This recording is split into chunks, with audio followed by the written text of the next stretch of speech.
Hey guys, Horrorman back for another review. So today we're going to take a look at the brand new Halloween 3 Season of the Witch retro figure set, and this is made by NECA Toys.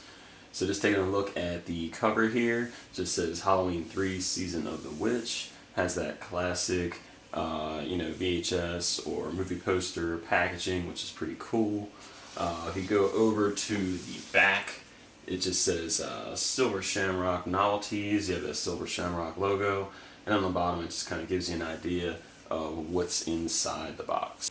On the sides of the box you just get all three masks kind of showcased here with the pumpkin, skull, and the witch. Alright, and in the front does have a nice slip cover, so all you have to do is just kind of slide this off. And the window packaging looks really nice. If you want to display it this way, you can kind of see everything clearly displayed, all the figures, the accessories, and everything looks really nice the way it's packaged all together. And then if you turn it over to the back of the box, you get this really cool nod to like the mailways for the different masks, and it tells you it's like a little mock of an order form on the bottom here, which is pretty cool. And then you get a bunch of different pictures of the figures themselves. And I like how it has on here the masks for each different character, and then at the bottom it just says costumes sold separately. Alright, so let's go ahead and get these out of the box and get a closer look. Alright, so here they are outside of the packaging. Now first and foremost, you do get a backer or like a background for the figures, which is okay. It kind of has like a shadow of them or like a silhouette of them walking, so it doesn't really help for the actual figures. I guess they could be different people wearing the costumes in the background, but you do get that. You do get some really cool accessories for each different one. The articulation is pretty decent. So we'll go ahead and start by looking at the head sculpts and details for each one. Then we'll get to the articulation, do some comparisons later, and give you my final thoughts. So let's go ahead and get a close-up of the pumpkin mask.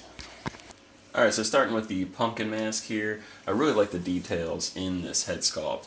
One of my favorite things is they have actually blacked out the eyes, so if you want to use that as just an accessory, like just maybe one of the characters holding the mask, that can work out for you, so you don't see the eyes at all. It really just looks like just the mask. You got the sculpted lines going down for the pumpkin, which looks good. You got the little green stem at the top, the little cutout for the top where you would take the lid off the pumpkin. Now one thing I didn't know about this mask is that there's a little shamrock on the right side of the mask. I never knew that.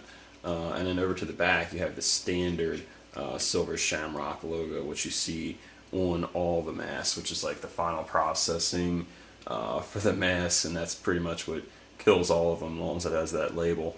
So it looks really good on here. I do like it.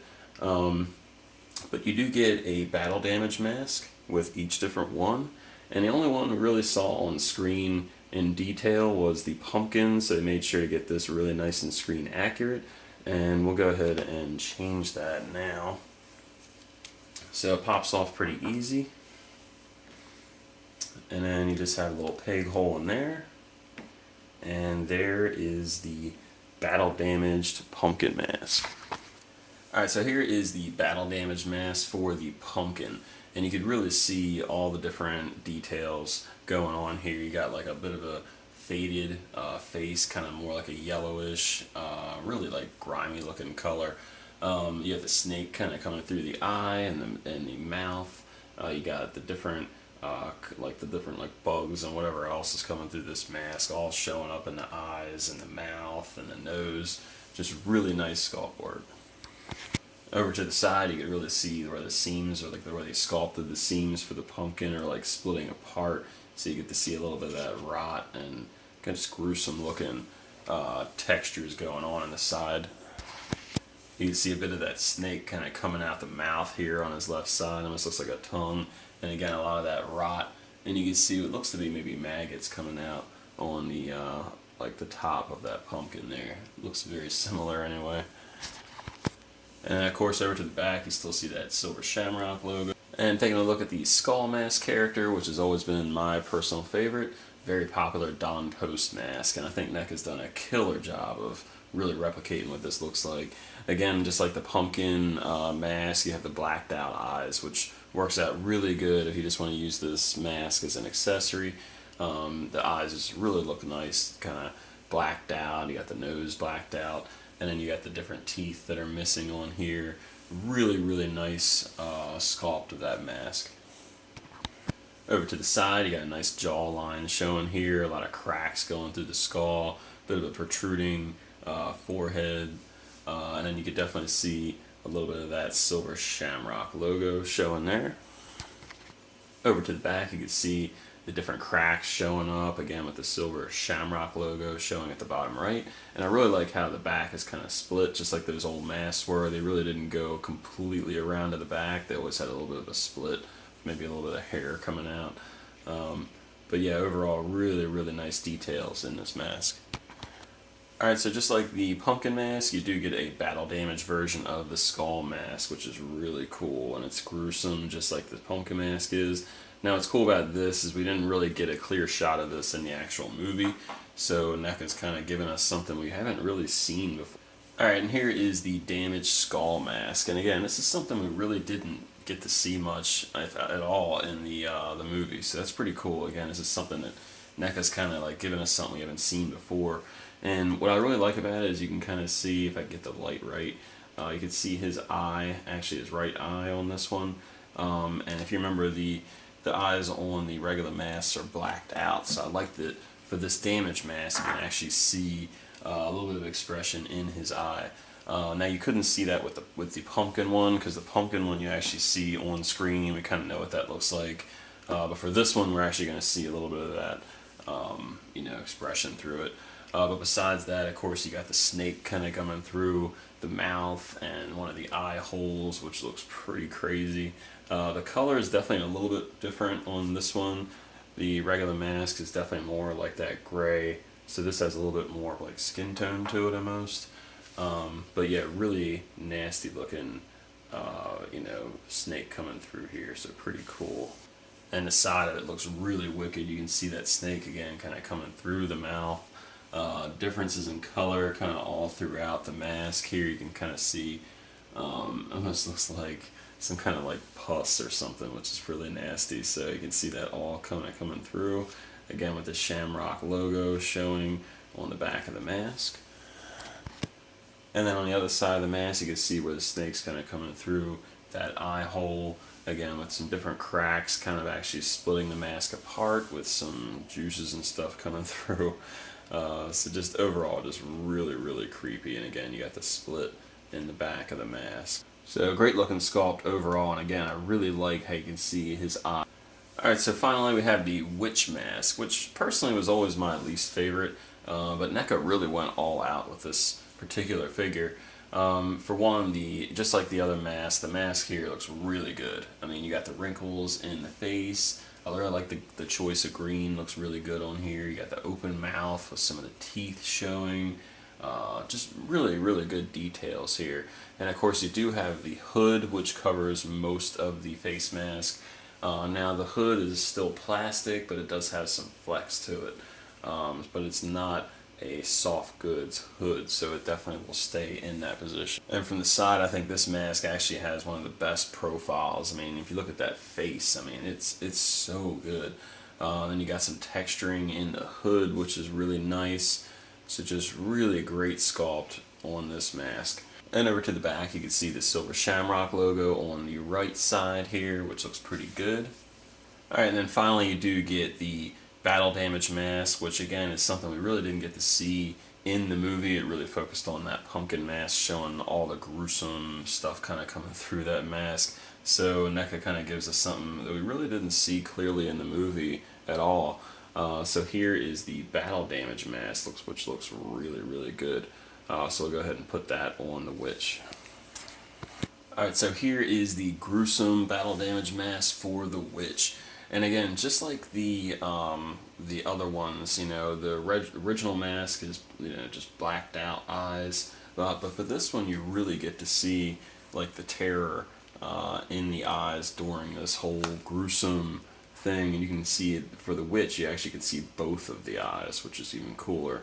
But I really like the difference of color on here. Again, you got some lighter green, darker green. And you can see again, you got that like snake kind of coming through the mouth and through one of the eye holes, so just really, really gruesome looking. And over to the side of the mask, again, really good profile going on. You can see some of the like maggots and bugs on that side. No real difference in the hood. The hood pretty much looks the same, just has that texture on it. And over to the other side, you can see that snake kind of wrapping around the chin, which looks pretty good. Just overall, really, really nice. And you can see the Silver Shamrock logo on the back. Now, one thing that's pretty cool about the witch mask is that even though the hood is not actually like a fabric hood, you actually can take out the mask from the hood, and it's the same on both of these. So if you want to have like just the mask instead of the hood with the mask, you can actually do that, and you can see there's even details painted in both versions. So depending on how you want to display it, you could display it with the hood or without. And NECA went out and put all kinds of really good sculpt work underneath that hood, so it's not like they were just covering up just a solid shape. I mean, there is legitimate sculpting all throughout that head sculpt, so really, really well done. Now, if the masks aren't cool enough about these, the outfits really help sell the different characters. Now, of course, with the pumpkin guy, you really don't get much there. It's just a simple black costume, so you really don't get much extra with the cloth part of the figure. But he does come with some really cool shoes. He's probably got the brightest ones of the bunch. You got this nice blue. They all have like two-tone shoes for the most part. And they are all the same shoes across the board. But yeah, so for the pumpkin outfit, not much going on there. And then for the skull guy, you can see he's got the skeleton costume, like that classic skeleton costume. So it looks really, really good. I do like how they've done that. And he's got the lighter shoes against with the two-tone going on there. Now the witch probably has the nicest outfit, even though it's my least favorite of the bunch. It does have a really, really nice outfit. Kind of has that Scream type of look to the outfit, where it has the kind of like cut fabric on the bottom and the sleeves, kind of giving it that more classic Halloween look. But the actual like the collar piece, or like this, like I guess you would call it like a almost like a cape type piece, actually has a bendy wire in there, so you can kind of pose it in different ways, however you choose to do. So that's pretty nice. So that's a nice touch for this one. It definitely has some orange ties going through it, which I've tried to cover up for the most part, but they look really good from the front.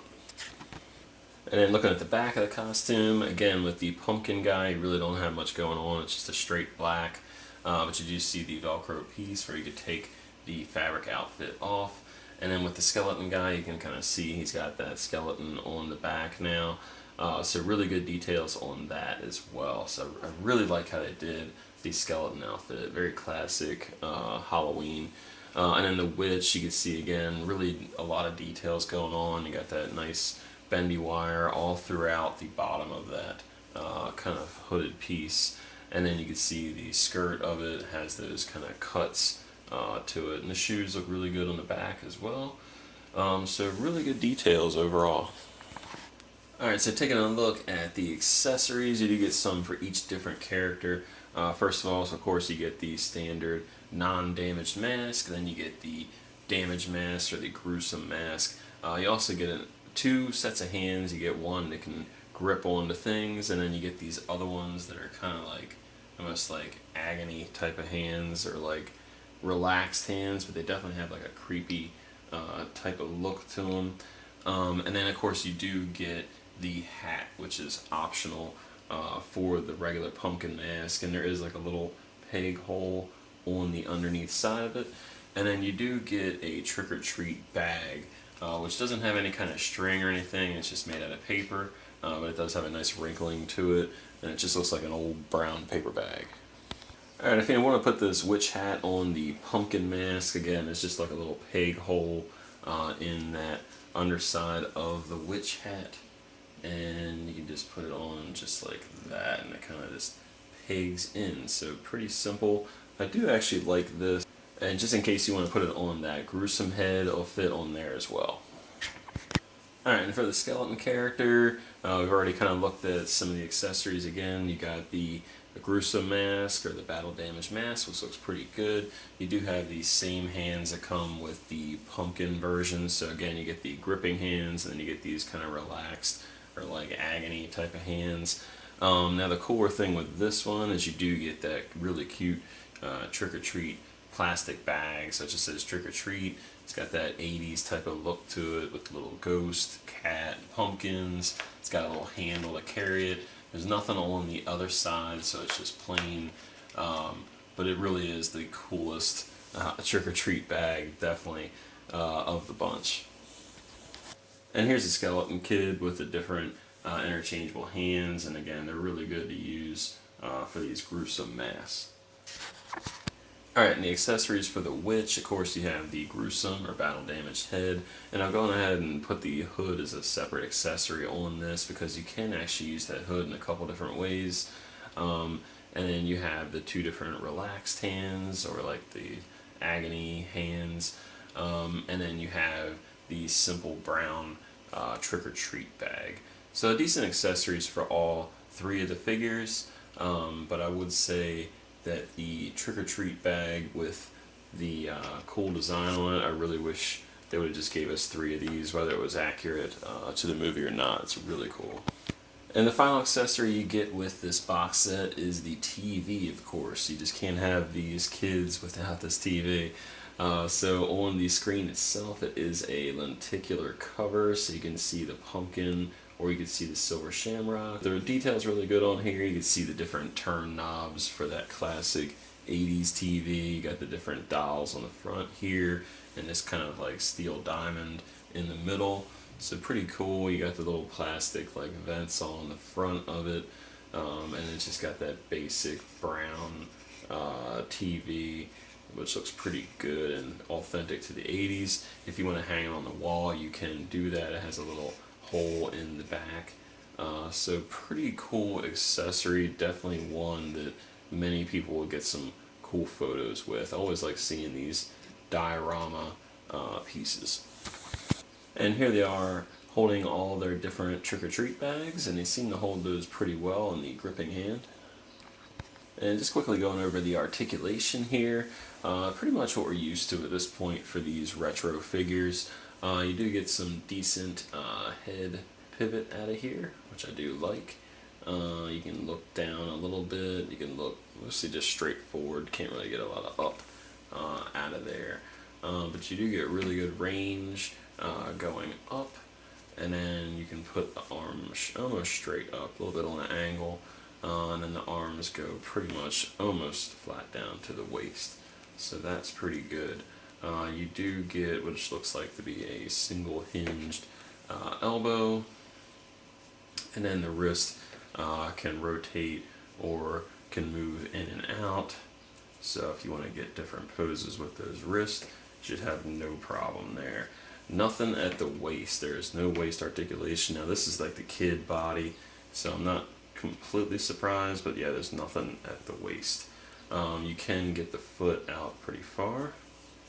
It does have the single jointed knee, and then you can go up and down with the foot. No ankle pivot, and that's pretty much it. Just some rotation on the head, but yeah, that's all the articulation. Alright, so for the first comparison, here he is with the Friday the 13th Part 1 Jason Voorhees, and then you have the Home Alone Kevin McAllister from Home Alone 1, both made by NECA Toys, and also those retro figures. And for the most part, they are basically the same exact bodies from what I could tell. The Jason, you can see there is a double elbow joint there, but since they have all the clothes on with these other figures, you really can't use it quite as good as you could with Jason. But they all look really cool next to each other. The only other kid in this retro line, I believe, is Ralphie from Christmas Story. Now with the Jason head, his head is a different peg system, so unfortunately he won't be able to work with the different interchangeable parts. But Kevin, If you just put his head on the bodies, he's got kind of like a giraffe neck. But you can put this hood over top of it and it'll kind of hide that neck a little bit. So that actually looks pretty cool in there. And then his, like the skull mask and these different masks will fit on the regular Kevin body. So if you want to have some fun with that, you can definitely do that. And here they are with some of the adult size retro figures. You have the Pamela Voorhees from Friday the 13th Part 1, and then Jason Voorhees from Friday the 13th Part 6. And you can see they're pretty well in scale together. And for the next comparison, here they are next to the Pennywise retro from the 2017 movie, and then the Freddy Krueger from Nightmare on Elm Street Part 2. And they haven't made a Daniel Chalice figure from the Season of the Witch yet, but if you have that Night of the Creeps Tom Atkins figure, he'll fit right in with them. He just has a little bit more gray hair than he did in Season of the Witch. Now you can display the retro Sam and Chucky with these figures. They're just really kind of like a larger size retro. Now if you have the ultimate versions of Chucky and Sam, those actually look pretty good with these retro figures. Here they are with the original 1978 Michael Myers and the Halloween 2 Ultimate Michael Myers, and these are both made by NECA Toys as well. And they did make a retro of the 2018 Halloween that would scale a little bit better with these, and there should be a Halloween 2 retro coming as well. Here they are with a couple Mezco figures, which are more in the 6-inch scale. You have the Mezco 112 Michael Myers from the 1978 Halloween, and then you have the Jason Voorhees from Friday the 13th Part 3. Now the retros are more in an 8-inch scale, so you can see they're way too big to scale with these Mezco figures. Alright, so that's my review of the NECA Toys Halloween 3 Season of the Witch figures. And overall, I'm very happy with this set. This is definitely one of those movies that's been a little bit overlooked through the years, and it's really nice to see people kind of getting back into it. We've seen the masks from Trick or Treat Studios, and now we're seeing the figures from NECA Toys, so really, really cool. I think the sculpts are really dead on to those original masks, those Don Post masks. I'm really happy that they blacked out the eyes for the regular versions, but went all out with these gruesome ones, kind of sculpting the eyes in there, giving us some expression. So just overall, just really, really great sculpting. The cloth is definitely a step up here. I like how they're using the bendy wire in different ways, like for the witch. I really like the different pattern on the skeleton guy with the little ribs and all the bones showing, pretty cool. I like that they did the front and the back. And the TV was a nice touch. Of course, you really got to have this TV if you're going to have a Season of the Witch Halloween 3 set. So overall, just really great quality, and very happy with this release. So thanks for watching my review. If you liked it, please leave a like, leave a comment or question if you have one, and until next time, guys, see ya.